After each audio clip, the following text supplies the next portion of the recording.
जय श्री कृष्ण मित्रों। दानवीर कर्ण महाभारत के अहम पात्र थे।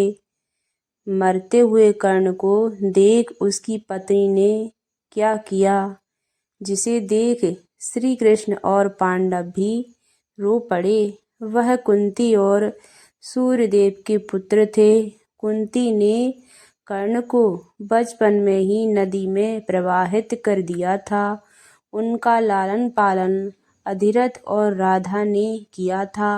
महाभारत की कथा के अनुसार कुंती ने लोक लाज के डर से पुत्र कर्ण को बचपन में ही एक बक्से में रखा और नदी में बहा दिया था। इस बक्से को भीष्म पितामह के सारथी अधिरथ और उनकी पत्नी राधा ने देखा और जब उसमें बच्चा मिला तो उन्होंने उसका लालन पालन किया। पालनकर्ता माता के नाम पर कर्ण को राधे भी कहा जाता है। कर्ण को दुर्योधन ने अंग देश का राजा बनाया, जिसके कारण उनको अंगराज भी कहा जाता है। कर्ण अर्जुन की तरह ही महान धनुर्धर थे। भगवान परशुराम ने स्वयं कर्ण की श्रेष्ठता को स्वीकार किया था। उनकी ख्याति दानवीर के तौर पर थी। वह इतने दानवीर थे कि उनसे कोई भी चीज अगर मांग ली जाए तो वह उसे दे देते थे। यही वजह थी कि महाभारत युद्ध से ठीक पहले इंद्र ने उनसे उनके दिव्य कुंडल और कवच दान में मांग लिए थे। अगर यह दिव्य कुंडल और कवच कर्ण दान में नहीं देते तो उनकी कभी मृत्यु नहीं होती। लेकिन दोस्तों, क्या आप जानते हैं कि जब कर्ण की मृत्यु का समय निकट आ चुका था तो मरते हुए कर्ण ने ऐसा क्या कहा था इस वीडियो में। लेकिन उससे पहले इसी तरह की और जानकारी प्राप्त करने के लिए हमारे चैनल को सब्सक्राइब करें और बेल आइकन को प्रेस करें। जैसा कि आप जानते हैं कि कर्ण कुंती के पुत्र थे और जब सूर्य ने कुंती को वरदान दिया तो मंत्र बल से उन्हें पुत्र रूप में कर्ण की प्राप्ति हुई थी, जो कि उस वक्त कुंती अविवाहित थी। इसीलिए उन्होंने कर्ण का त्याग कर दिया और बाद में उन्हें एक रथ चालक ने पाला। रथ चालक का पुत्र होने के कारण उन्हें सूत पुत्र कहा गया।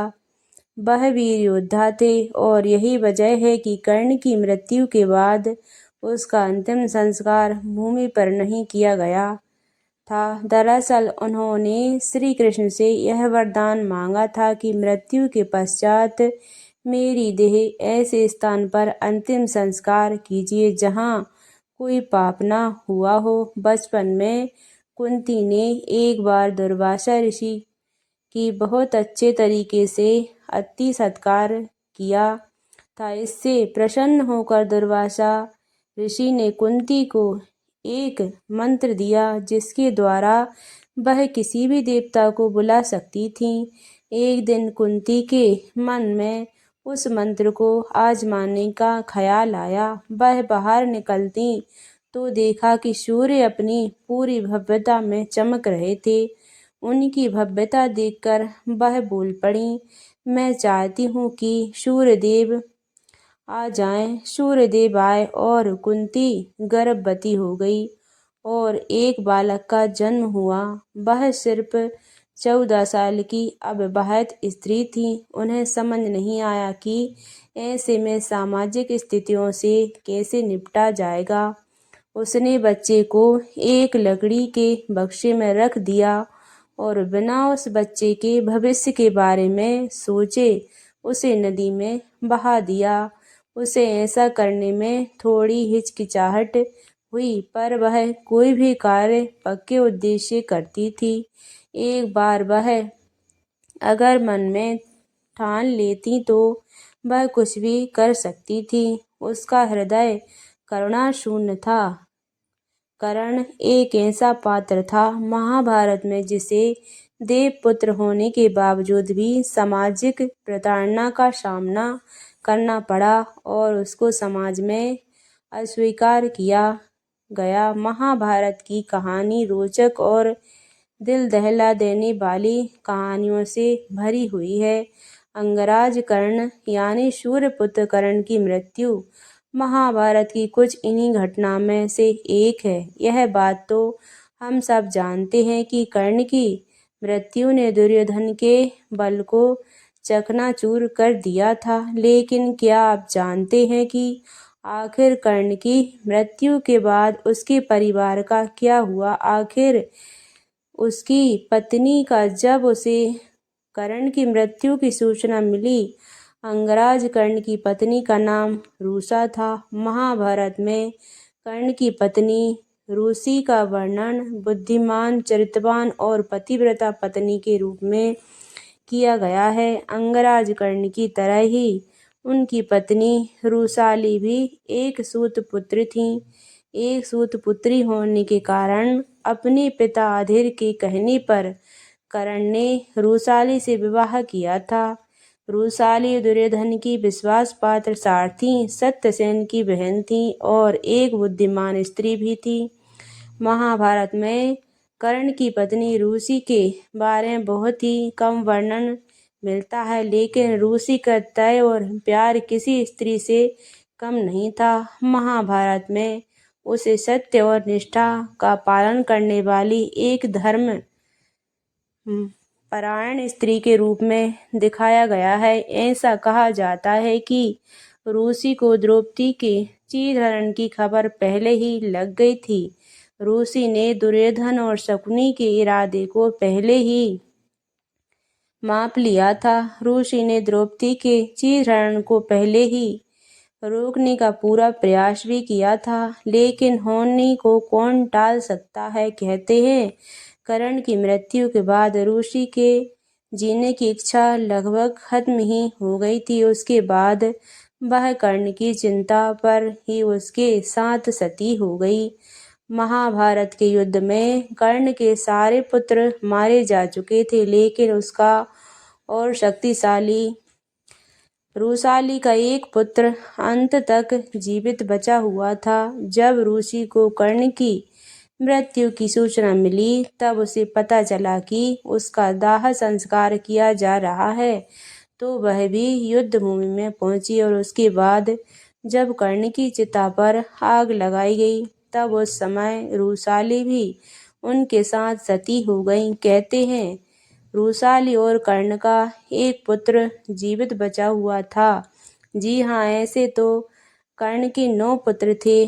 कहते हैं रूसाली तो कर्ण के साथ सती हो गई, लेकिन सुप्रिय माता कुंती गांधारी और धृतराष्ट्र के साथ वन में तप के लिए चली गई थी। कहते हैं कर्ण के यह 9 के 9 पुत्र बड़े ही तेजस्वी और पराक्रमी योद्धा थे और यह सब अपने पिता के समान ही हर युद्ध में कौशल में माहिर थे। महाभारत के युद्ध में कुरुक्षेत्र में युद्ध भूमि पर कर्ण के पुत्रों ने खलबली मचा दी थी। उन्होंने अनेकों पांडव योद्धाओं को हराया और भारी मात्रा में पांडव सैनिकों का संहार किया।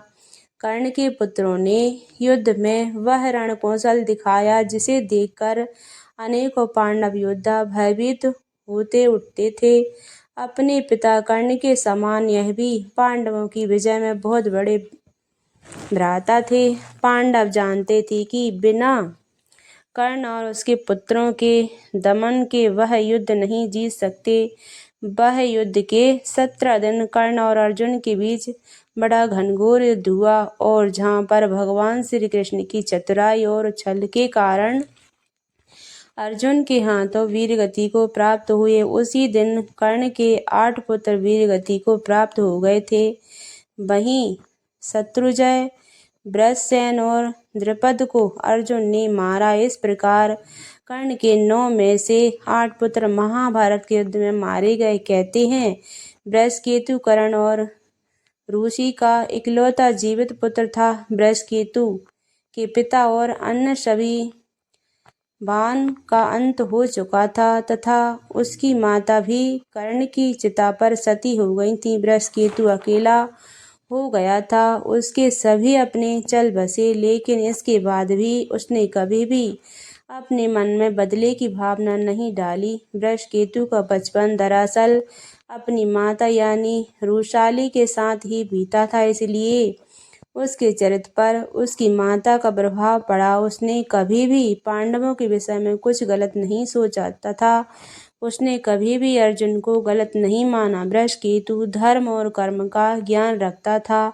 साथ ही उसे इस बात का भी ज्ञान था कि आखिर किन परिस्थितियों में कर्ण ने कौरवों का साथ दिया था। तो आप कर्ण के पूरे परिवार के बारे में क्या सोचते हैं? कमेंट बॉक्स में हमें ज़रूर बताइए। आशा करती हूँ कि यह कहानी आप लोगों को अच्छी लगी होगी। अच्छी लगे तो लाइक करें, अपने दोस्तों के साथ शेयर करें, साथ ही चैनल को सब्सक्राइब अवश्य करें। कहानी सुनने के लिए बहुत बहुत धन्यवाद। मिलती हूँ एक और अच्छी कहानी के साथ। तब तक के लिए राधे राधे, जय श्री कृष्णा।